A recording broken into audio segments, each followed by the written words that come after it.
Welcome back to the Angry Man podcast with Jason and Greg. We tried to get this thing kicked off probably about an hour or so ago. And unfortunately, we were having a ton of issues with YouTube. And so Jason had to go ahead and drop. I think we have the issues resolved.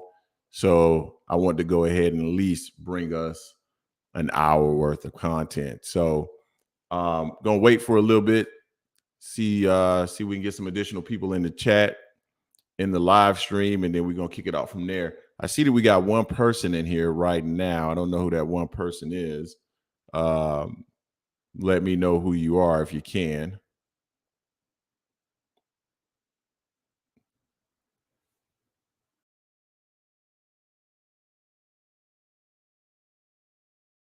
What's going on, guys? I see we got two people in the building. Again, I was saying my apologies for the technical issues we had earlier. I think it was actually on YouTube's end.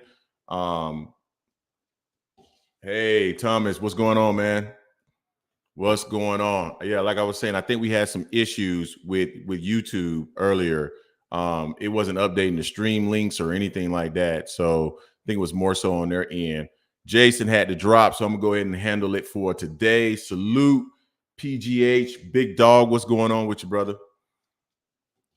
Just wanted to hop in, man, and give us a little bit of content, man. I know we were supposed to have the show at 4 o'clock, but we're going to kick it off anyway. I'm going to do it solo, and then we're going to go from there. T-Word, what's up, man? I was trying to get you to join the live stream, man. I don't think you saw my message, though. Jason had to drop. Let me know if you're still available. But, yeah, man, I wanted to just connect and talk about some of the things that we talked about earlier this week, as well as the Regis Prograis fight. That one was a good one. Really enjoyed watching that fight. See what I have here.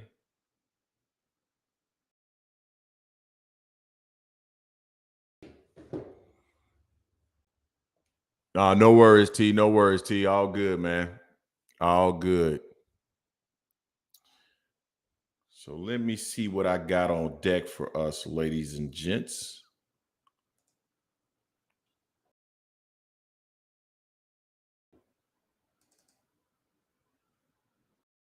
As I mentioned, Jason had to bail real quick, so I will be handling the show for the day.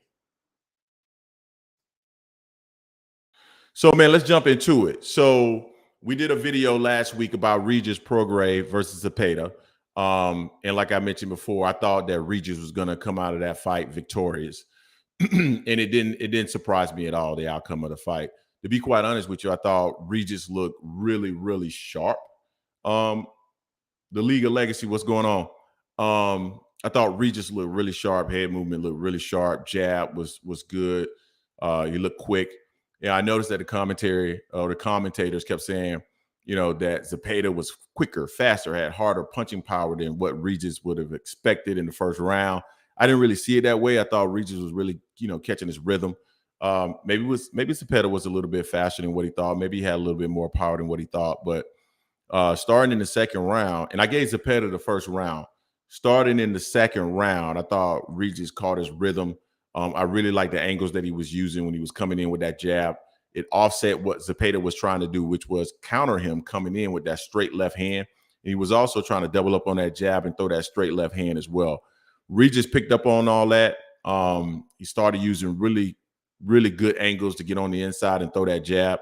I thought Zepeda was a little bit longer, but Regis was still able to really pump that jab and be very effective.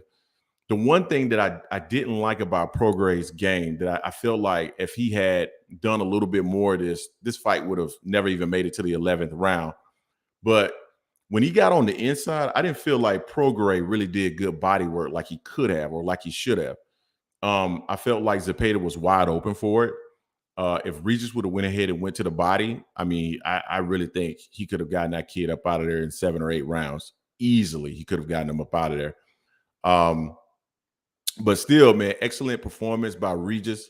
I like the approach that he's taking. I like the fact that he's using the nutritionist He's looking at it as he's going to be the man at 140 pounds. He still has unfinished business at 140 pounds with Josh Taylor. So we need to see what he's going to do against him if he stays at 140 pounds. But outside of that, man, excellent performance by Prograis.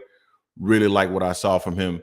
And let me see what I got going on in the comment section real quick. See who's talking a little bit about Regis Prograis. Tank and Shakur tweefing. Yeah, I plan to cover that T-word for sure. For sure.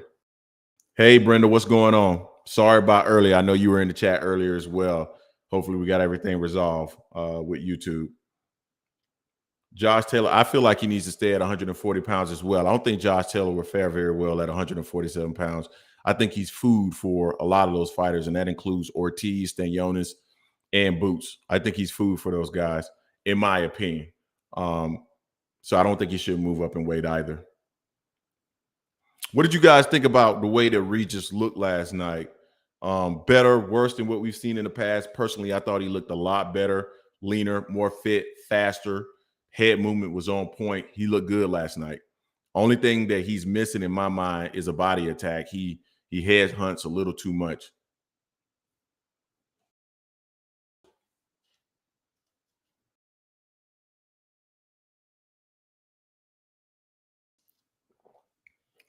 Yeah, he got hit a little bit, but I thought part of the reason why he got hit, tunnel vision, was the fact that he was being very aggressive versus Zepeda.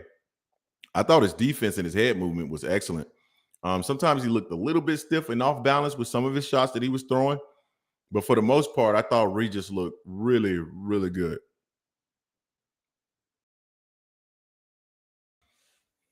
Yep.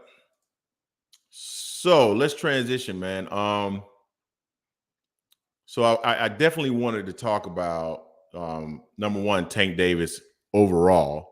Number one, the never-ending beef with Floyd Mayweather. You know, at some point I thought that it was possible that these guys really this was more for promotion. But then I also saw where I felt like a lot of times Floyd overstepped his bounds, right? Floyd, in my opinion, you guys tell me if you're wrong, if I'm wrong here, but I felt like Floyd was actually mimicking some of the things that he complained about relative to his dad when he initially started his career. I think Floyd was a little overbearing in the way that he tried to control Tank's career. And then I felt like Floyd didn't really promote Tank the way he should. Sometimes he gets in front of the camera and he's more familiar with promoting himself than he is with promoting Tank. And I think that also caused a rift between those two. And it seems like he was always good with Leonard Ellerbe. Ellerbe, surprisingly, in my opinion, is a much better executive in terms of boxing promoter than what I would have thought he would have been. I thought Leonard was just really a do boy for Floyd and somebody who was not going to be able to really handle a promotional company. But I feel like he's doing a really good job with the promotional company. I think they've done a really good job with moving Tank Davis in his career. And Tank Davis feel like he's doing a really good job with moving him in terms of his career. But again, the issue is Floyd. So he's tweeting and talking about sending termination papers and all this stuff. Correct me if I'm wrong, guys, but the last thing I remember hearing was that he was on his last fight when he fought Rolly Romero with Mayweather Promotions. So I'm failing to understand why he needs termination papers. I'm not tracking with that. It doesn't really make sense to me. Let me see what I got here. Send the link, dude. Where's the receipt for all your garbage? I'm not sure who Henry Jollop is talking about. Maybe you're talking about me. Okay. So AM Sports Media. Leonard's a fraud. I don't know what he's talking about there. Promoting Tank. They need to keep him doing that. Yeah, they've done a great job with promoting Tank. He's a poor man's Al Heyman. Okay. So they've done a good job with moving Tank Davis as far as I'm concerned. I've always wondered though, and I'm gonna throw this out to the broader group. This is just the way that I feel. I've always wondered whether or not they saw something in Tank Davis that maybe gave them cause to pause, and maybe that's the reason why they didn't move him against tougher competition.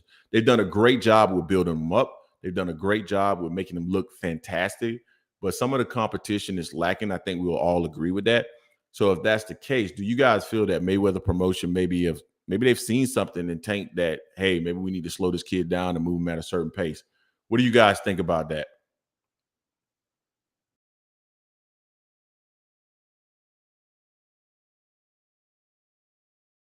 Leonard is straight. I hear you. I'm not sure what's going on with Henry Jollops. First time I've seen him in the chat. Seems like he's here to troll. Tank is trolling. Yeah, I mean, he might be promoting, but tunnel vision. Let me ask you this, because it felt like to me, Shakur was the one that initiated the whole back and forth with this last bit of tweets that were going back and forth. So I don't know if it's just Tank trolling overall. Maybe you're saying he's just trolling Mayweather Promotions, maybe?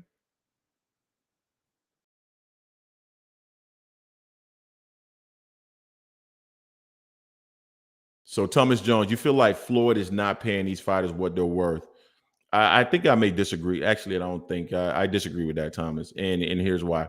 I think the sport has been dying for the last 20, 25 years. And I think revenue from the sport has declined year after year. So fighters are probably getting what they should be getting paid. And probably over the last 3 or 4 years, specifically fighters on the PBC and Terence Crawford, I think fighters have been getting overpaid. Honestly, if you look at what they've done versus the revenue that they generate.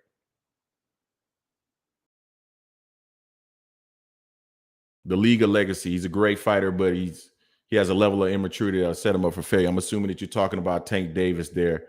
Um, yes, I agree with that. I think Tank has matured to some extent over the years. I think he's much more mature than what he was. Um,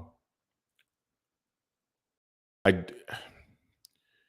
Is he where he needs to be at 27, 28 years old? Probably not, but I do believe he's more mature than what we've seen in the recent past.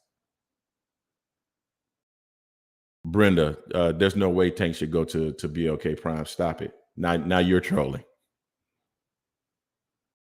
The paper saying, according to LRB, Tank is making 12 to 15 million a fight due to his gates in pay-per-view.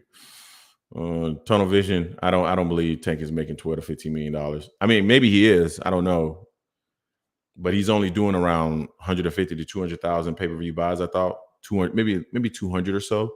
That doesn't sound like 12 to 15 million dollars, even though he has a great gate. I don't think that's right, even though Leonard's saying that. Totally agree. League of Legacy. He's shown more maturity. I agree, T Ward. I can't see Tank making 12 to 15 million dollars. I think that's promotion from Leonard Ellerby, and he's trying to pump up his fighter, but there's no way he's making 12 to 15 million dollars a fight. Even though I think he's a fairly big draw relative to today's time. So the whole exchange with Tank Davis and Shakur Stevenson, with Shakur saying that he'll never let a midget beat him. Tank saying that he's taller than a lot of these N words when he's standing on top of his money. Um, it seems like 135 pounds is starting to heat up a bit.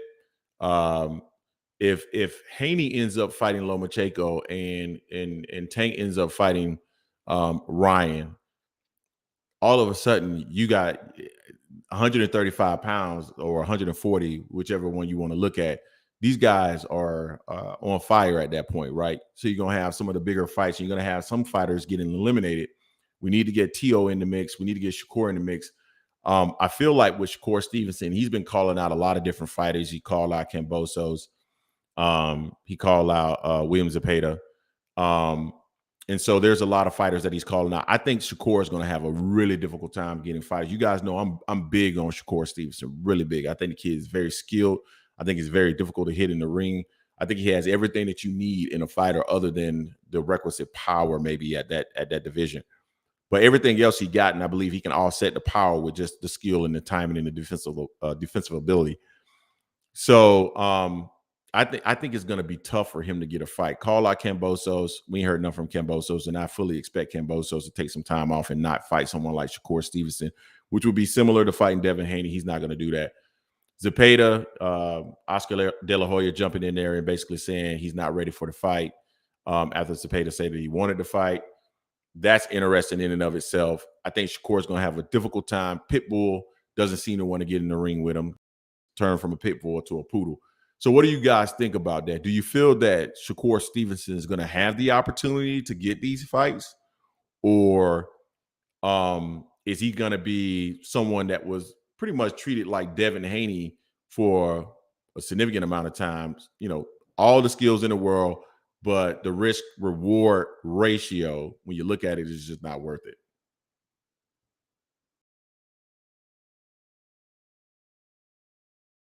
No, I hear you there. Tunnel vision. That seemed that, and that's something that we've heard in the past in terms of a fighter not having anything on top rank, and really everybody being over at the PBC. Um, but at 135 pounds, he still has Lomachenko. Um, let's see, Pitbull Cruz is going to be with the PBC. Zepeda's with Golden Boy. I mean, he'll have it, and Haney is with Top Rank as well. So he has some options. He definitely has some options. I wouldn't say that he doesn't have any options. He's not stuck. I just don't think people are going to really want to fight him just because of the style. Call outs or cap. They might be, Brent. I think they are sometimes, and sometimes they're not. I think with Devin Haney and Shakur Stevenson, I don't think those call outs are cap. I don't think they're cap at all. T War, who you talking about when you say Bob is going to protect him long enough to get the belt when Devin moves up? Exactly who are you talking about there? Let me know.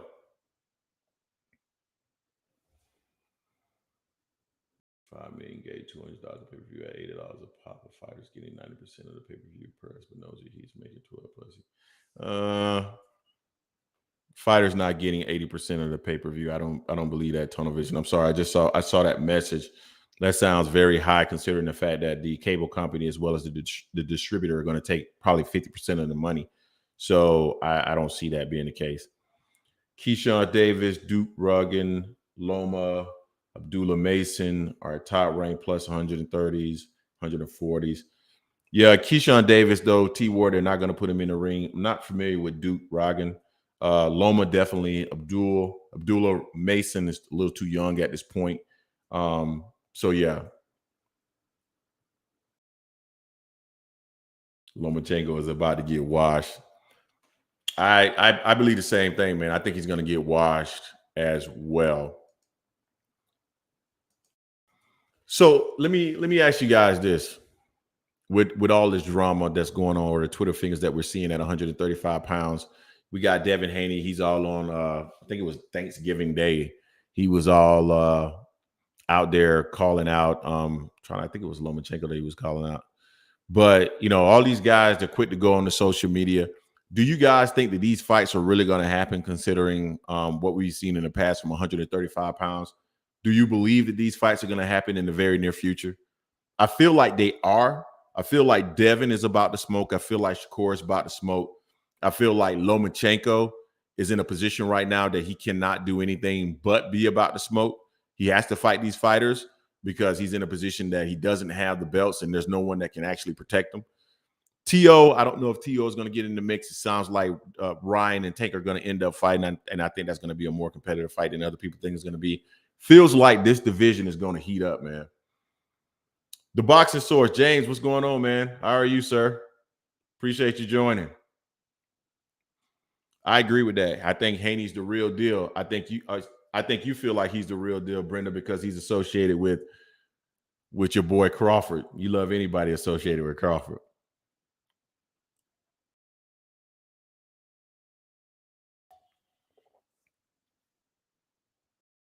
Fight the cabinet, not see anyone specific. No, I feel you, Brendan. It's easy to call out a fight. Yeah. Anyway, So, what else do I want to jump in here?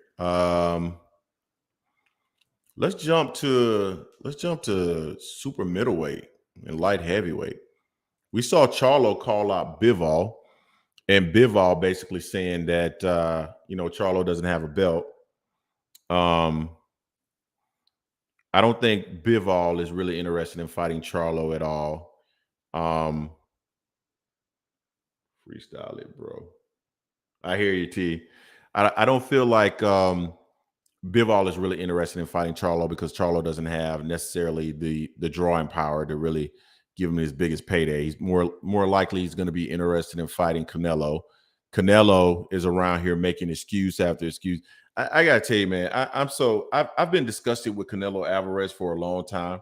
I think he's fought nothing but Eurobombs. No interest in fighting anybody that can give him an actual challenge. He's avoided Charlo. He's avoided Benavidez. He went up and he fought. He went up and fought a lot of fighters at 168 pounds that were all bums. His 175-pound title. I mean, come on. And then when he actually got the opportunity to fight Bivol, I think he thought Bivol was going to be easy work, and then he basically got caught. And I think he understands that Bivol is going to be a tough fight in a rematch as well. And that's the reason why he's pushing out the fight. He's talking about his risk. He's talking about this, that, and the third. He hasn't fought anybody. Charlo has been trying to get in the ring with any and everybody other than Benavidez, which I have an issue with that. Benavidez, I believe, wants to smoke with anybody. And I think Bivol is going to be careful in who he picks to fight. It's more than likely will be Canelo, and then he might try bitter beef after that. What are you guys' thoughts on the super middleweight division? I'm struggling to believe that Canelo is going to do much of anything outside of Bivol, and he might not even take that fight.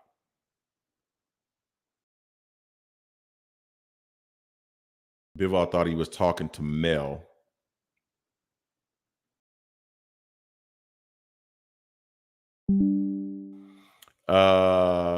So Jay, I see it differently. I think number one, there's a financial benefit to fighting Canelo. Charlo, I can see why he wouldn't fight Charlo. Charlo's not at 175 pounds. So why would he feel like he needs to fight Charlo? Completely understand that, but there's definitely benefit in fighting Canelo. Now, if you're talking about competitively, then I agree wholeheartedly, Jay. There's no reason for him to actually fight Canelo. He should be looking at.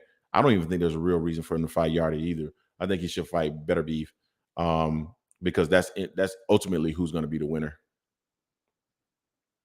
Plant wins.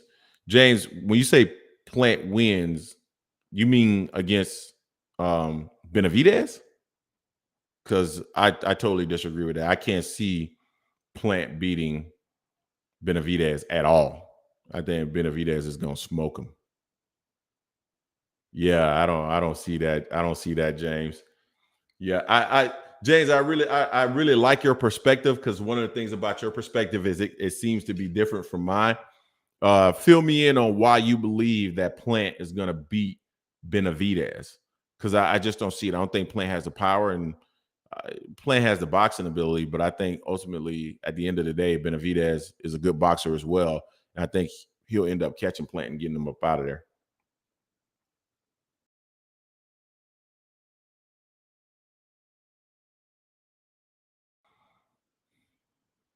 Yeah, I hear you, T Word. That makes perfect sense.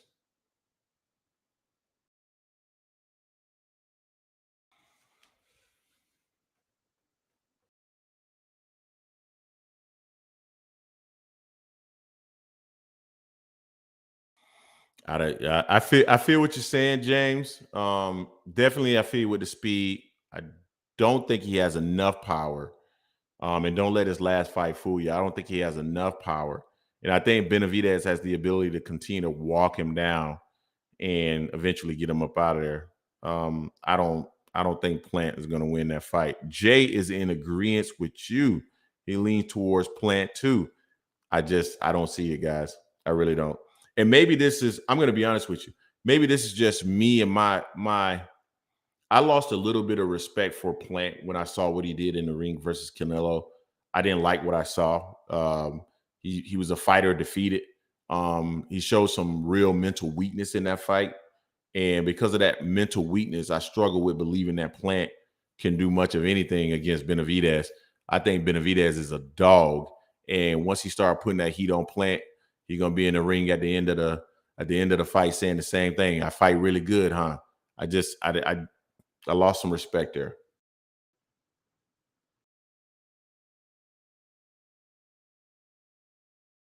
I hear you. I hear you, James. We got to see. We got to see. That's what makes these fights so interesting because you see it one way, I see it completely different. I think he does have the requisite. Let me put it like this. I think he has enough ability to cut him off and land. And once he starts landing, I think you'll see Plant slow down. So he's not going to have to track him down all fight to really get to him. I think once he gets to him enough times in in the first few rounds, I think he's going to do damage, and I think Plant's going to end up slowing down. I respect your skills. Exactly, T Ward. Power, work rate, and I think he has the ability to cut off the ring to get to Plant enough to slow him down.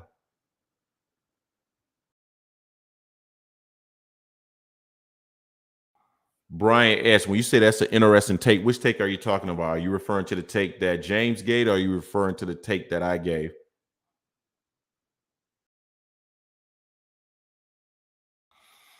Again, Jay, that's the reason why we watch the fights, right? Because the difference in how we see the fight, I can understand what you mean by saying that David Benavidez get hit too much, but man, he also delivers damage as well. And so, and can Plant stand up to that damage? I don't think so. I'm really looking forward to this fight. Definitely, we'll get the opportunity to come back here and compare notes. I need to write down everybody's name who's picking Plant to win. James is picking Plant to win. I got my boy Jay picking Plant to win. Um, Brian is said so. Brian is rocking with me. T Ward is rocking with me. So I gotta make sure I write down these names with this fight, because we'll see who's right and who's wrong. Anton Jones, what's going on, man? So guys, what do you guys think about you know Canelo's opportunity and his ability to actually turn the tide? He made the excuse that going into the fight against Bivol, he was hurt. His wrist was hurt, all this other stuff. I would make the argument that at the end of the day, there's no fighter that ever goes into any ring 100% healthy. No fighter, right? So whatever he went into the ring with that was ailing him when he went into the ring, I guarantee you, Bivol went into the ring with something ailing him as well. Now he's saying that he can get better in the second fight. Bivol can't. What are you guys' thought on that? I mean, do you feel like Canelo's going to be better in the second fight? Will it be enough to actually offset what Bivol did in the first fight? What are your thoughts?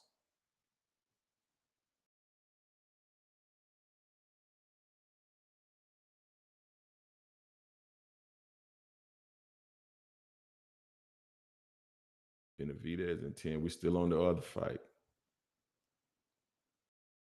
Canelo versus Bivol will look exactly the same.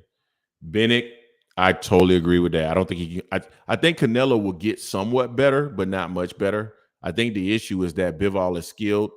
He has more move. I actually picked Canelo to win the fight initially because I didn't think Bivol had the requisite movement to offset some of the things that I've seen Canelo do in the past. Um, he was slick enough, definitely bigger, able to use that reach. I don't see this fight being significantly different from the first fight. I think he loses again.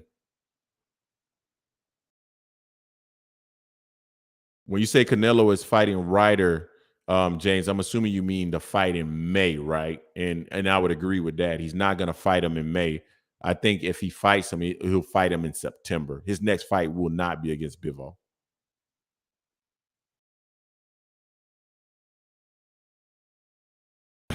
Anthony Jones, no, he just thought Bivol was sweet because he looks white. Bivol not regular white. He Russian. They're not like the UK cherries. Yeah, Russian fighters I think are tougher. Definitely more schooled and better schooled than what we've seen out of the UK. Um, Yeah, to your point, I think he thought he had another cherry. I think he thought he had a guy in the ring that he would be able to beat, and he was unsuccessful doing so. And he's gonna miscalculate one of these days, and the next time he miscalculates, he's gonna get knocked out.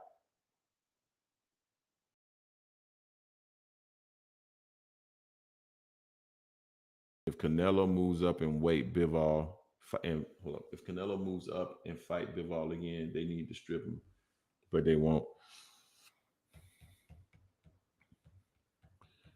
Yeah, I see your point on that, Jay. I think he was moving up and daring to be great.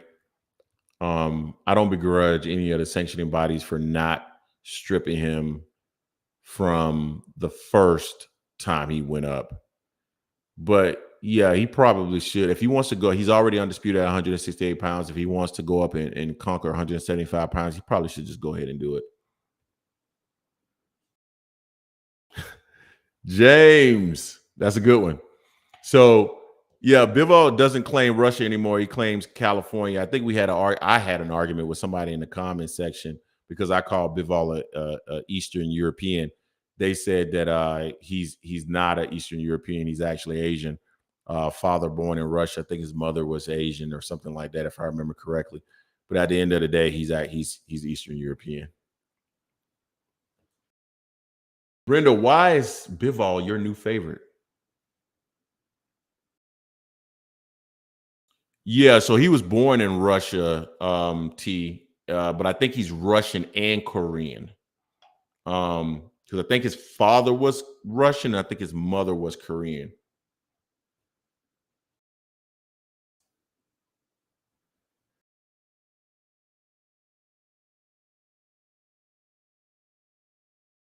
I think Canelo has enough to win if he adopts a warrior's mentality, but I don't remember the last time he showed that motivational momentum. I don't remember any time you've ever showed that. When have we ever seen a warrior's mentality from Canelo Alvarez? I've yet to see that. Remind me of the fight that he showed that. I mean, every fight I've seen him in, it's been. I mean, even and trust me, Floyd is not a chair, but he was hoping Floyd would be a chair because he's going to come in the ring so much bigger than him. So I haven't seen him go. I haven't seen Canelo dare to be great. He hasn't dared to be great at all. So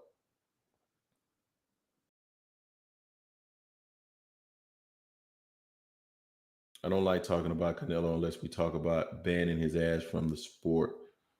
I hear you. Totally hear you, Brian. And I completely understand that. And I also agree with that, T Ward. He doesn't have a whole lot of room to improve his technique or his physical abilities. I mean, he's very small for 175 pounds. He looks small against Bivol, and he's looked small every time he's been at 175 pounds. I mean, he looks small at 168 pounds, actually.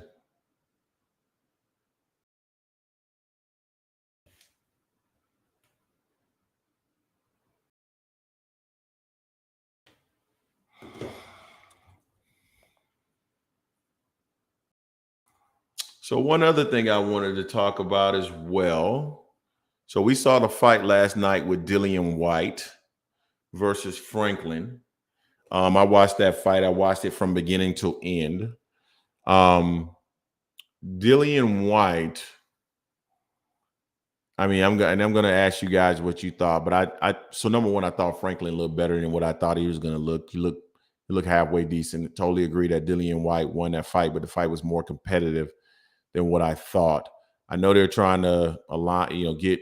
I don't know if they're trying to get AJ lined up with Dillian White. There's so many things that could possibly happen in the heavyweight division, but personally, just based off the fight that I saw last night, the body snatcher is not a player at heavyweight.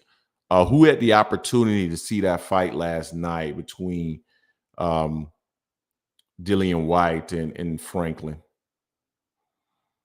Yeah, T, I see it the same way. He's not a player.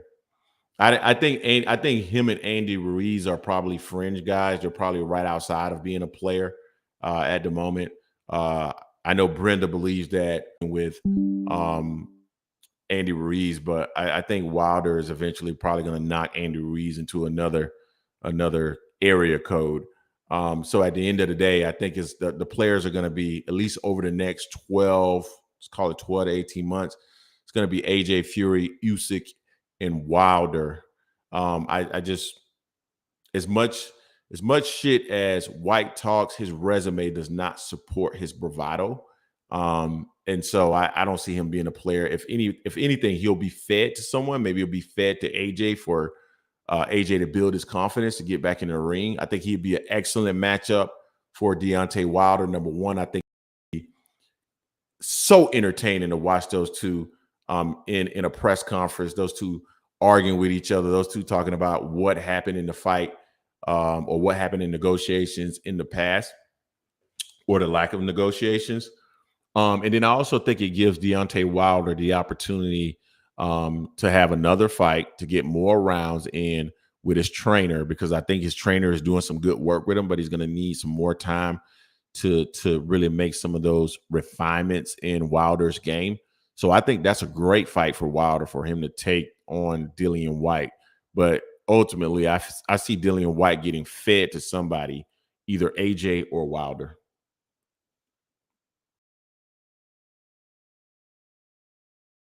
7'5" White Franklin has good hand speed. White showed a new defensive style.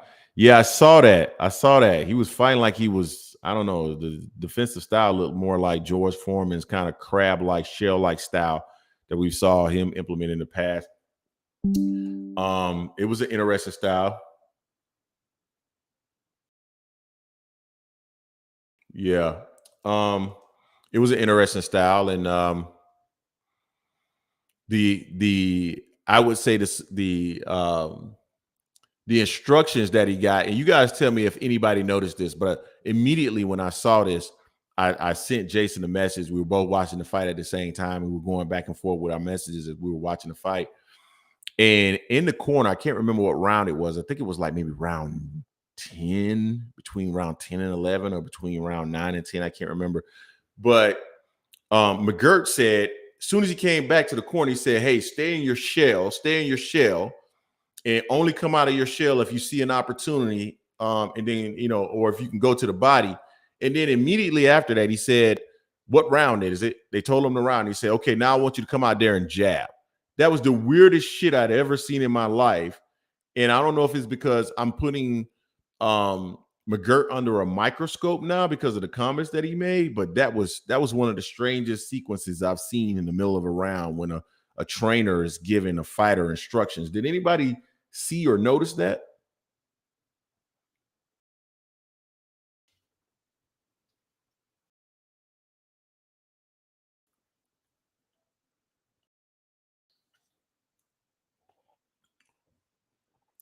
Sonya, Wilder dared to be great by taking on Fury.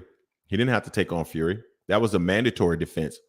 His mandatory at the time, I believe, was either Dillian White or Brazil. But he didn't have to take on Tyson Fury. That was him daring to be great because he was fighting the linear champion.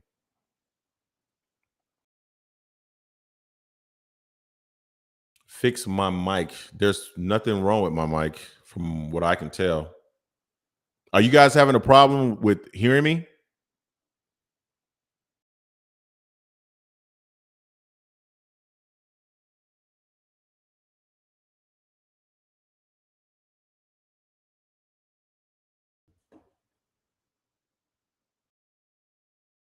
It's choppy. I don't know what's going on today. I really don't know what's going on today. There's really nothing different.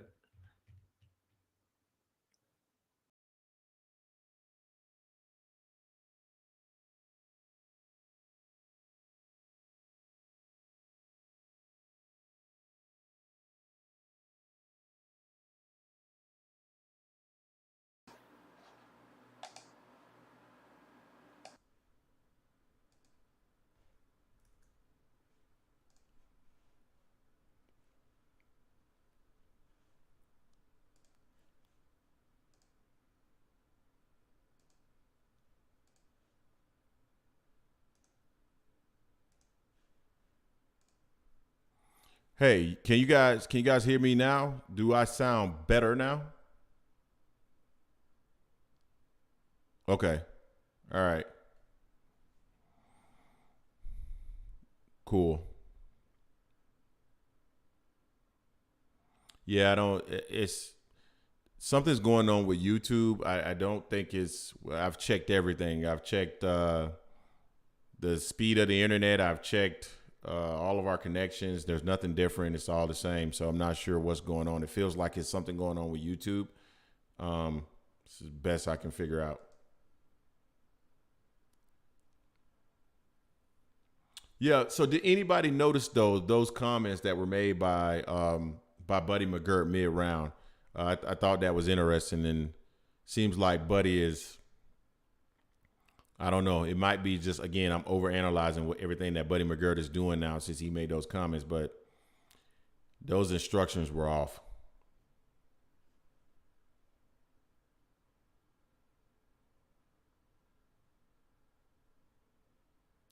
Gotcha, T. Gotcha.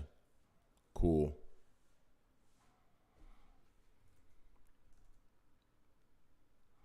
So what's the Brian S? Which one did I call? Which one was I talking about? Let me know what you're talking about.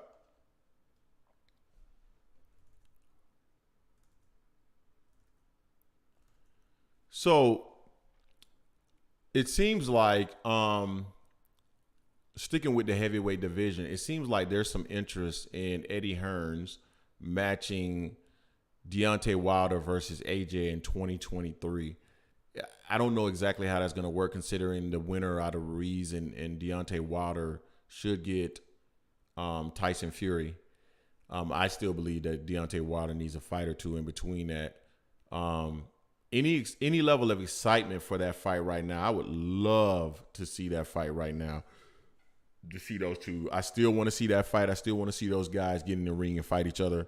I think that's one of the better fights that can be made at the heavyweight division. Just because I think we all want to see what the outcome would be of that fight. Yeah, Buddy McGirt been strange ever since he was telling Gotti to not worry against Mayweather. I feel you. I feel you, Dirt McGirt. It's the first time I've heard that. Yeah, those comments were really strange. What do you guys think about Wilder versus Joshua 2023? Fight you guys want to see? And if so, what do you think is going to end up happening in that fight?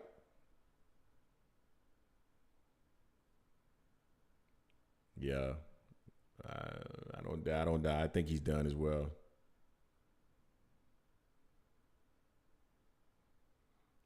Wilder versus Reeves, White versus AJ, then Wilder versus AJ. It's a good one. So what would Tyson Fury be doing in the interim? I assume fighting Usyk.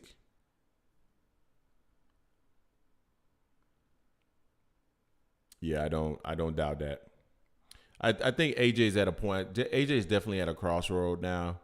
He's been beaten 3 times. Um,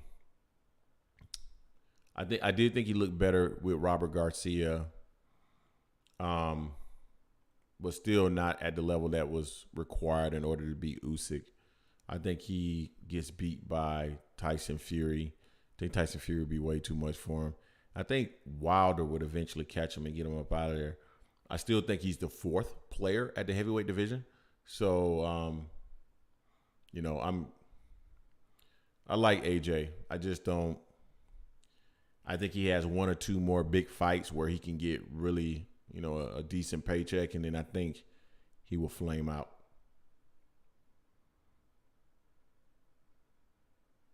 Buddy, a Hall of Fame trainer. He know. I think you're saying. I think you're saying he knows more than you. No respect. Sonya. I remember your name, Sonya Dumas, and it seems like you come in to just be combative. You argue every point that's ever made on the podcast. I'm simply pointing out the fact that the two comments that he made in between those rounds, they didn't make sense. They contradicted each other. So if you don't feel like they contradicted each other, then please state why they didn't. And just to troll. That's not going to be acceptable. Make a legitimate argument or don't make one at all. Tony Ramsey, what's going on, man? How you, sir? Frank Sanchez is one to watch. Yeah, I was talking to Jason the other day, and we have a list of heavyweights that are the up-and-coming heavyweights that we believe are going to take over the division once the 4 players that we just talked about move on. Plan to do a video on that in the very near future. We just got to get time to pull it all together, slice and dice it all up, and put it out there. So be on the lookout for that. Sonya Dumas, I don't believe that this is the first time you've been on my channel. I've seen your name before, so I don't believe that at all.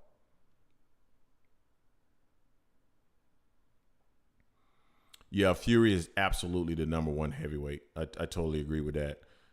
He's the top heavyweight right now, unfortunately. And the thing about Tyson Fury is, like, I don't necessarily like his style, but he talks shit and he's been able to back it up. I mean, it is what it is, and he's been more effective since he's been training out of Kronk. So, I mean, it is what it is. He's that guy right now.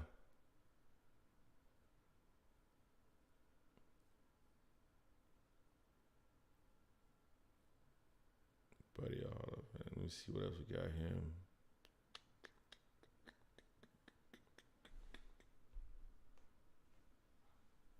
Fights like a kangaroo. Your little channel ain't. Hey, anybody that's in the if you are one of the people that moderates the channel, do me a favor, block Sonya. Block Sonya out of here. She's not adding any value to the chat.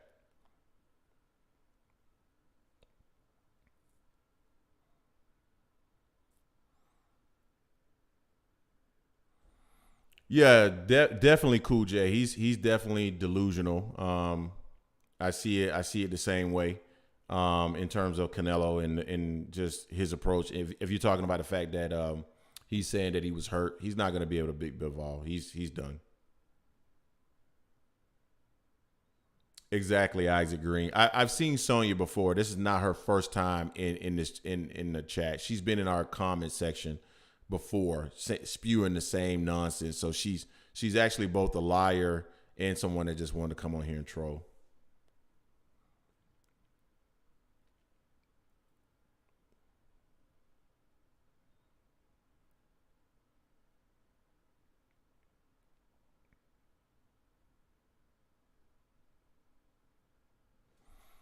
So last thing I wanted to talk about, guys, we usually try to run it for about 2 hours. Unfortunately, we got started a little bit late, but still want to jump into and talk a little bit about Terence Crawford and Errol Spence.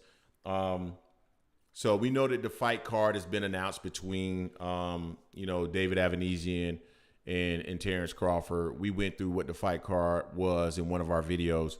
Not something that I was overly thrilled about seeing. Chris Cyborg fighting another UFC type fighter in a boxing match, and then everybody else. I'm going to be totally honest with you. I don't remember their names right now. I have to go back to my little cheat sheet and see their names. But at the end of the day, the fight in the undercard, typically the undercard either you're going to have a great undercard, and maybe your main event is so-so, or you're going to have a great main event and maybe your undercard isn't that great, right? You got a lot of up and coming fighters. I think overall this card just lacks a lot to be desired, and I want to see what you guys think about the card. I saw some of what you said in the comment section when we did the video. What's going on with Bud, guys? Is this going to be a fight? Is this fight, number one, is this fight even going to materialize? I'm not sure. A lot of people still doubt that the fight is going to materialize. I think it will materialize because I don't think Bud is actually going to get $10 million. But what do you guys think about this undercard? Who's buying the fight? Brian S., you still think it's going to get postponed. Why do you think it's going to get postponed? What's the rationale behind that? Not to say that it's incorrect, because it could very well be. But what is your rationale behind that? Brenda, why are you saying, oh, no? What's going on, Brenda? This is the first time I've seen you posting here in a minute. Why is it? Oh no. Yeah, I don't. T, think about it. Terence Crawford has never ever confirmed those dollars. He never confirmed $10 million, not once. So I'm pretty sure he's not getting $10 million. He's not getting anything even close to $10 million. So I mean, that is what it is. We knew that right from the beginning. So Cool J, I will be buying it just because I follow the fights. I have to follow the fights. I need to come on here and comment on the fight. So definitely I'll be buying it. If I wasn't doing YouTube, I would not be paying for this fight. Not one iota. I mean, this fight is not worth it, unfortunately. I think Terence Crawford is doing a disservice to the fans. I think he's doing a service to his pockets and a disservice to the fans. So that's the way I see it.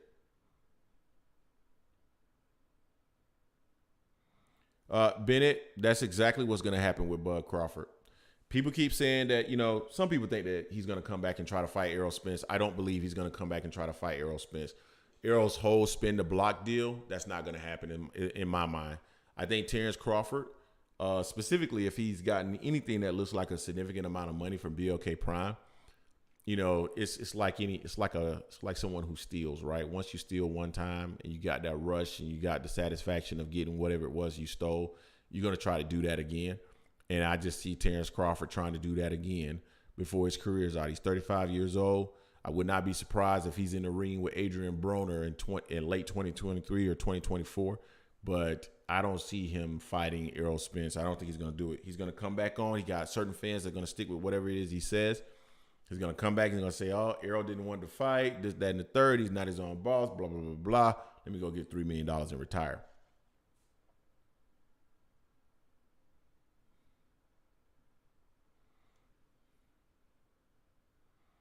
Hey, Brenda, what's going on? Who's lame? What's the issue?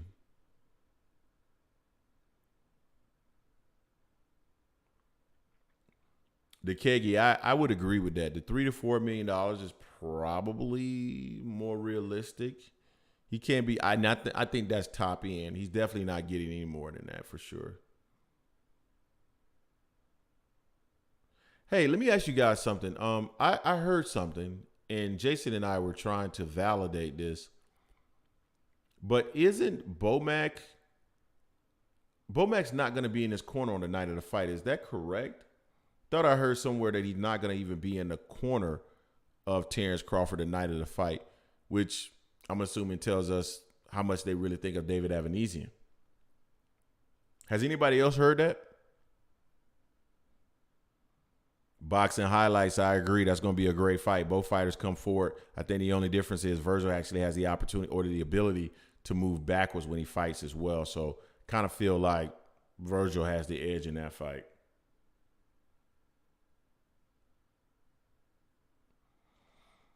Yeah, Tony. Yeah, he's more interested in that at this point. I think he's more interested, honestly, though, in lining his pockets than anything. I don't think the interest is really more so keeping the belt away from Errol Spence. I think the interest is in making sure that he continues to line his pockets, and he's not going to take an Errol Spence fight unless it's for significant money, because I think there's significant risk associated with it, and that's his mindset. He keeps talking about the trend of unified, and he started that trend and all that stuff. Well, if that's the case and you started a trend and that's your interest, you should go ahead and try to unify the titles right now. But I don't really think that's his interest. I think his interest is in making money.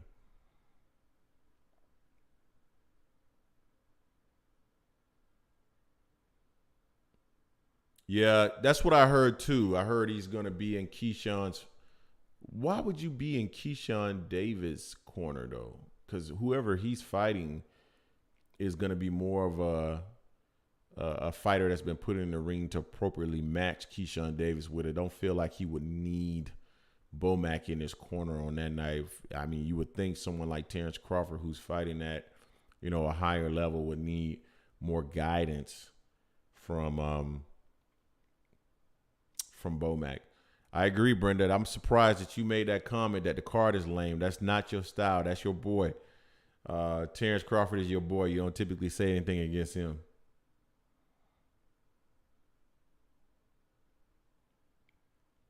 Yeah, I mean, how do you explain that, Isaac, right? How do you explain that you're not intent? This guy's a legitimate fighter. He's a legitimate threat.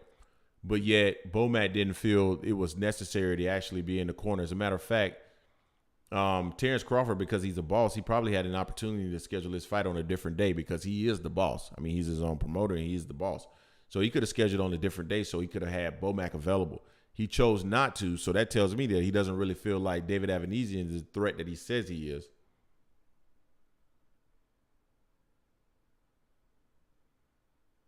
Brenda, you're not objective. You're objective on this particular point, but you're not objective. You're a Terence Crawford fan.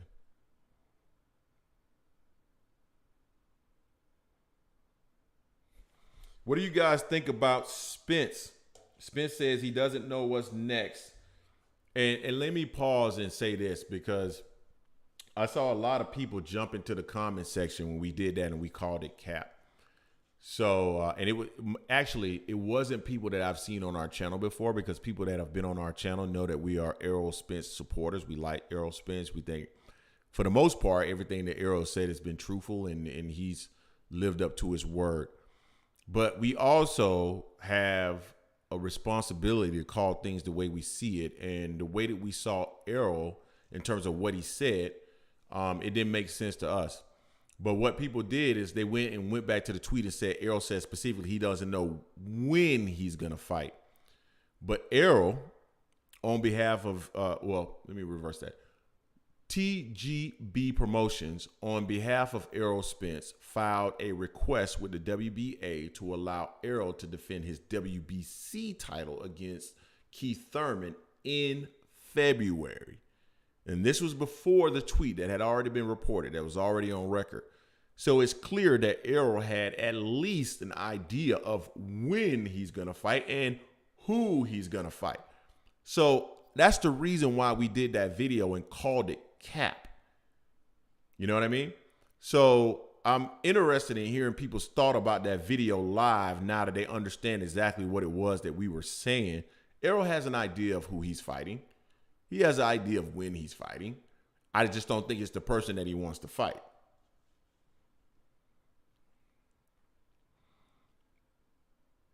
Bennett, WMC, why would you take Thurman?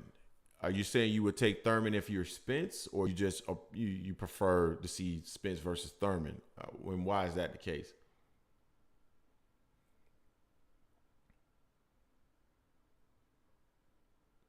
Yeah, Isaac, and that's fair, right? If he's saying that, he's weighing his options in terms of moving up, then I can understand that.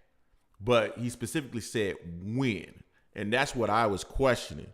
It's like, no, you have an idea of who and when, for sure. But if he's thinking about it through the lens of I have a different option, and maybe that option is to move up to 154 pounds, and so I don't know when I'm going to fight, possibly. That's possible.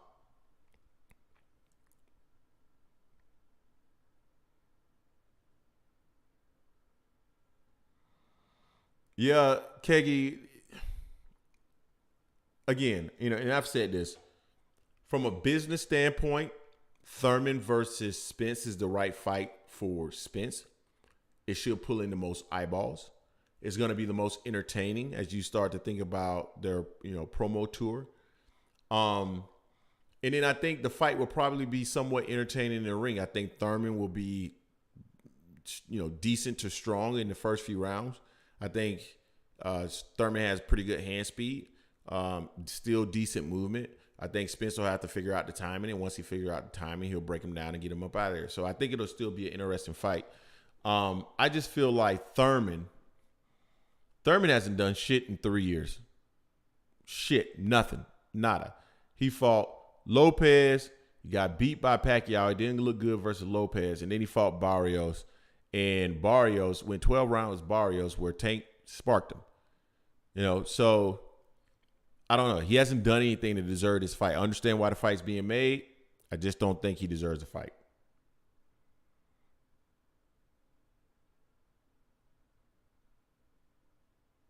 Yep, I understand that, Bennett, WMC. That makes sense to me.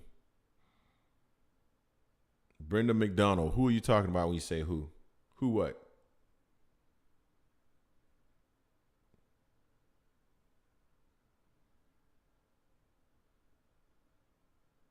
Yeah, I don't think Spence wants to fight Thurman. And I don't even think it's about him believing that he's gonna dominate Thurman. I don't think that's what it is. There's a personal dislike that Errol Spence has for Keith Thurman. I think he believes that he's fake. I don't think he believes that Keith Thurman really wanted to give him an opportunity to fight. Keith said that he thought that at the end of the day the fight was going to be him and Spence, not Spence and Bud Crawford. I don't think Errol believes any of that stuff, and there's some personal animus that they have between each other, or at least what Errol has towards Spence. So that will make it interesting in terms of just the promotion of the fight and how the fight ends up playing out. But at the end of the day, Thurman doesn't deserve it. If Thurman had beaten any fighter that I thought, was a decent fighter that he had gone through and beaten, I would say, yeah, Keith makes sense. From a business standpoint, from an age standpoint, it all makes sense. But he hasn't done shit in 3 years, so he doesn't deserve to fight.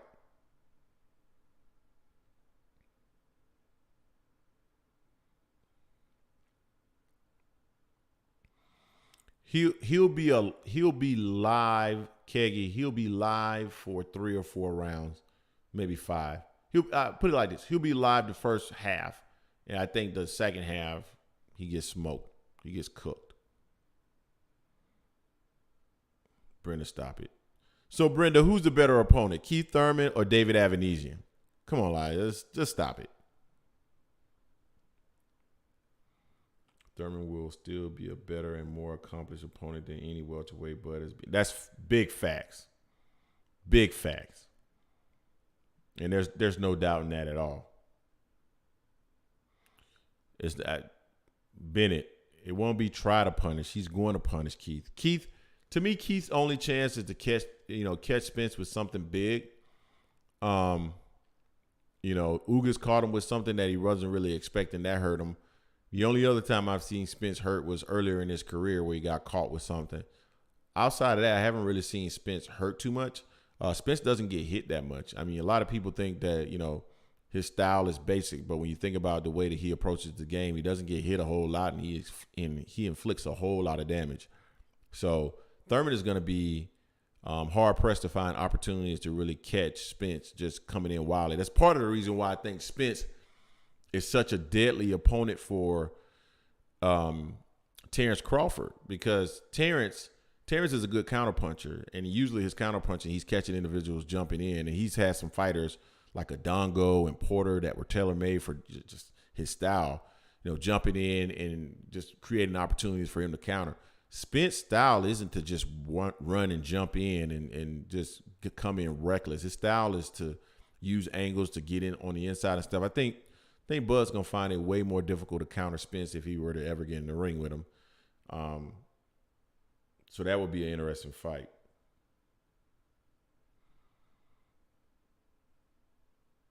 Yeah, Thurman's getting cooked. I agree. He's going to get cooked.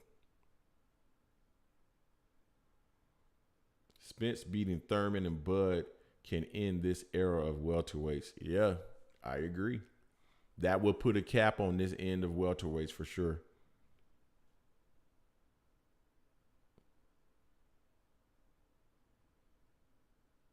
Exactly, T. He runs you down. Just like what guy I don't know why I keep wanting to say Gary Payton, but it's Gary Russell Jr. Anyway, just like what he said, man, he's like Jason. He just literally just walks you down. He's almost like a horror movie. Like Jason, literally, you're running at top speed and Jason's just constantly behind you. And like he said, when he catches up, he's going to drop those dumbbells. And once those dumbbells are dropped, that's it, man. That's a wrap. Tunnel vision. Ennis and Spence is not going to happen at the end of 2023. If Errol doesn't get Terence Crawford next, I think he's done at welterweight. I think he's done. He's going to move up to 154 pounds. I fully expect Mel to move up to 160. I think Maul's going to move up to 168. That's what I believe is going to end up happening.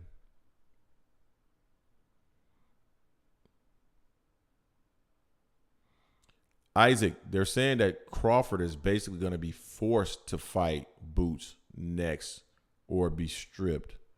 So I think he's going to have to fight a contender next. I mean, that's just what it is. He's going to have to fight somebody that's ranked highly because his mandatory is coming up. So either he's going to fight someone or he's going to get stripped, one or the other.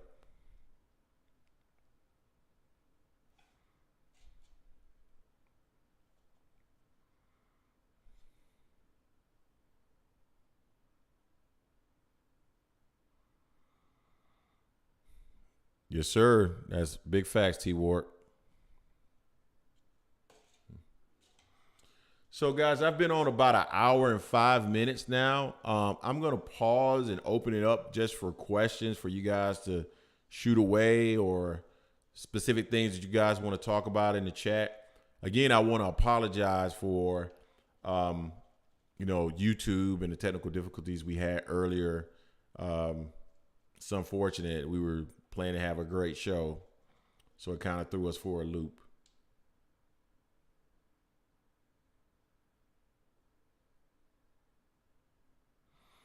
You see Jamal talking to Bivol.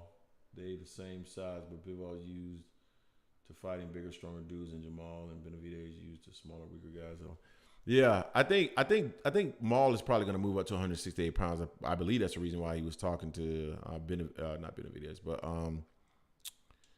Bivol, even though he still wouldn't be at 175. I think he's looking at what his options may be when he move up. I definitely think he's moving up in the near future.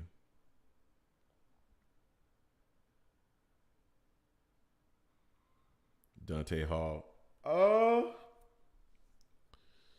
The only way I see Bud fighting Boots is if he believes that fundamentally, or at least experience-wise, Boots doesn't have the experience, and the experience that he's lacking is such that it would make a fairly easy fight for Terence. Outside of that, if Terence believes that the fight is going to be tough, he ain't fighting Boots. I don't see that either. I think Terence is going to fight one more time with BLK and retire.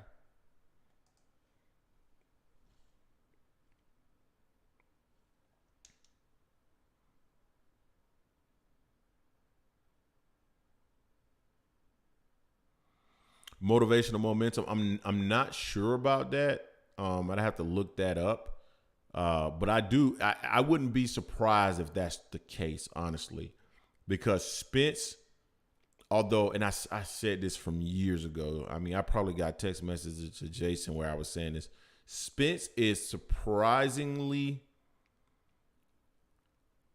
effective at being defensive for someone who is so offensive. Usually fighters that fight that style, they typically don't have that level of defense. Spence does not get hit often. When you see him walk out the ring, his face seldom has a lot of blemishes on it. So I just think that guy is. I think his style is amazing. Just when you consider everything, although a lot of people don't really think so because it's not overly flashy.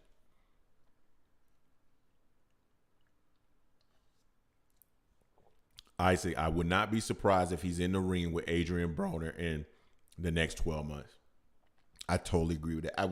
It would not surprise me one bit if he was. Bennett, WMC, Spence, yeah, Porter touched him up a little bit, but I think it was more so because of the style that Spence was fighting. Spence went into that fight with the mindset that he was going to fight Porter's fight and beat him at his own game. That was the incorrect fight. You could even see some of the stuff that he was doing where he was trying to do that little step back and counter with the left hand to try to catch Porter coming in. He was looking for that the entire fight. He fought the wrong fight, and I think that's the reason why he was getting touched up. If they fought again and he fought the way he fought Mikey Garcia, that fight wouldn't have been close.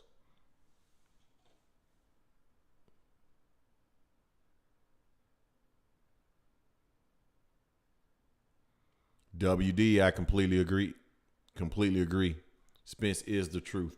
And I think a lot of people are going to get the opportunity to see that he's the truth if Terence Crawford jumps in the ring with him.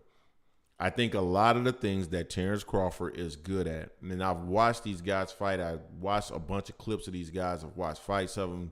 broke it down. The things that Terence Crawford is able to capitalize on against other fighters, Spence doesn't show a lot of those weaknesses. He just simply doesn't. So that's why the fight is so intriguing. I really want to see it.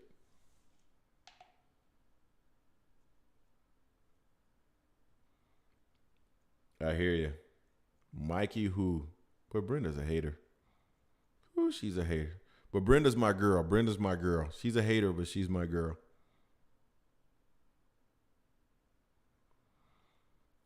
Yeah, I definitely think he's I definitely think he wants to go undefeated, Bennett, for sure. That's what he's looking to try to do, while also lining his pockets. I think the number one priority for Terence Crawford is to line those pockets. I think he cares less about losing, more about lining those pockets. If the money's at a certain level, Terence Crawford's going to take the fight whether he thinks he can win or not. So that's just what it is. Brendan McDonald is crazy if she believes that Spence is chinny. That is not true. Spence has been hurt twice in the ring, one against Ugas with a punch he didn't think was coming, and the second one was earlier in his career. Never outside of that have I seen Errol Spence hurt. So he's definitely not chinny. And if you're going to say Errol Spence is chinny, then you also got to say Crawford is chinny because he's been hurt by Gamboa. Mean Machine put him down. So if Errol's chinny, then Crawford's chinny.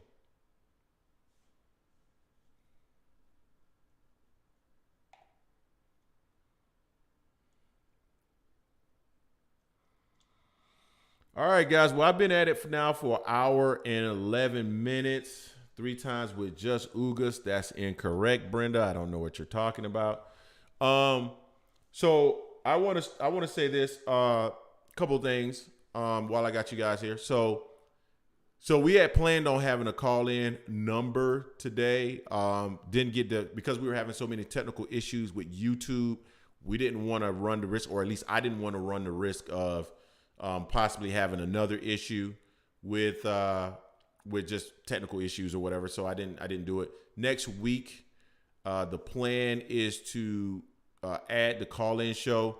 Jason will not be with us next week. I'm going to reach out to my analyst, my guy, T Ward. Hopefully he will join me next week to do the show. T, let me know if you got time to do the show next week. And let me also do this. Shout out to the mic. That's T Ward's show. T, please plug your show in the comments section. I think it's the mic check, right, T? Make sure you go and subscribe to my boy's channel, T Ward. Excellent content. He was talking about college football the other day. I totally resonate with that, so please check that out. What else do I have? Shout out to the people that supported the channel, Rock Dog Interactive. Our show this week was brought to you by them. This is our first ever sponsor of our show, Rock Dog Entertainment, Rock Dog Interactive. Rock Dog Interactive, they do everything from digital websites, graphics. They do it all. They do our stuff. So please, if you have the opportunity, if you need to, reach out to Rock Dog Interactive. They will hook you up. That's all I have for you guys this week. Again, sorry about what ended up happening earlier. Hopefully next time we'll have everything more smooth, and we'll definitely have call-ins. Again, everybody in the chat, please hit the like, subscribe. We will have more boxing content this upcoming week. Until next time, guys, peace.